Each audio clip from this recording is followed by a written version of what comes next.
What's up, everybody? It's your favorite award winner's favorite nerd, and today we are looking at the Yavin Ceremony Black Series Star Wars Luke Skywalker. I probably could have chosen a better order for those, but we're just going to roll with it for now. Number 100 of the numbered Black Series, so that's interesting. He does come with a couple accessories. Let's take a look. Comes with this blaster, sculpted nice enough, and then we have the silver paint here and here. He'll hold that just fine. And it'll fit in his holster here on the side of his leg.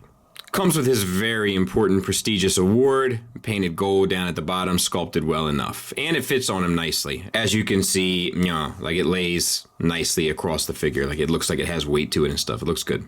Let's talk about the figure. Head sculpt looks pretty good. Paint looks pretty good. Not great, but pretty good. You know, the original trilogy is always a little harder to get because they don't have all those digital scans of them and all that kind of stuff, but pretty good. Hair is painted and then washed. It looks nice. Eyes, all that stuff has the real life kind of paint approach in the sculpt. Like I said, it's probably the best one we've seen of Luke from Hasbro, but it's not quite there yet, but it's very close. Double ball peg from the head into the neck, and I think there's even a slight movement of the neck into the torso, but I could be wrong. Just could be Hasbro's softer plastics. Either way, you get the head down to there, up to there, so very limited, and then the swivel, which is nice. We have the jacket that sits over top and hides the kind of frame of the figure so that you can get a little bit more articulation with the disc hinge up to there and around. The jacket is sculpted nice enough, black, and then we have the paint, the black paint, and then the stripe paint here and here. This one's a little dodgy. This one's okay. The back is kind of clean. Let's see. No bicep swivel. You do get it at the hinged elbow where you get 90 degrees. And the sculpt is really nice. Nicely done throughout. And then the wrist swivel, hinge in, out on this hand, up, down on this hand. We do have a holding hand with nothing to hold. Inside, this is sculpted well enough, and it's a single ball peg, limited articulation, but you do get it as well as the swivel. The belt is painted with the silver accents, and then I think the brown might be a separate piece. It might be a separate piece where it meets the belt. I'm not entirely sure. Either way, it looks good.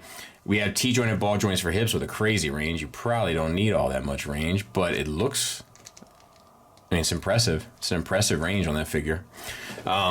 Forward, not so much, interestingly enough.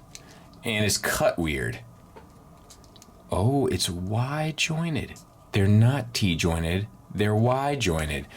So that'll bring the legs closer together towards the middle, but you do lose articulation. Interesting.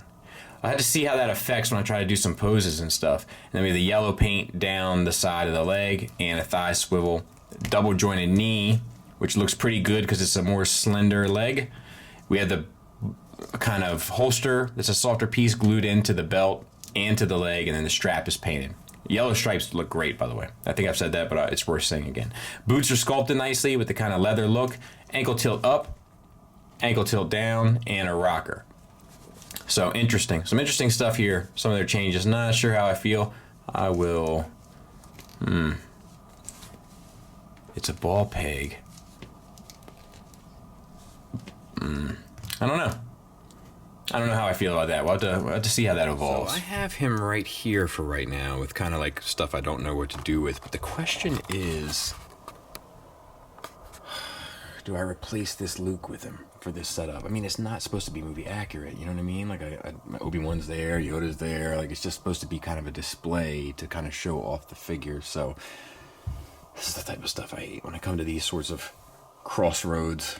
Negatives wise, I think it's mainly that thigh, and as you can see, it's not stopping articulation, and it might even look more natural. I don't hate it. However, it is hard to manipulate because the ball peg is like a rubbery feel almost, and it's hard to maneuver the hip around it. I need some more time to think this one over. It's an interesting choice. I'm not sure it's that much better in aesthetics to require the change. Of all the things I would like for them to kind of tighten up on, that probably wouldn't have been in my top 10. I also wish he would have come with a lightsaber. Like, he had one at this point. Like, give him a lightsaber. You give him two holding hands. You want to give him a lightsaber? What's wrong with you? Positives, though, once again, this entire wave comes down to what they get right, which is sculpt and paint, and they get it right on pretty much every figure across the board, and this one is no exception. It looks tremendous. Probably their best looking Luke Skywalker they've ever produced, but I do have to decide what to do in regard to that diorama, but not today, thankfully. Thanks for listening, thanks for watching. Until next time, take care.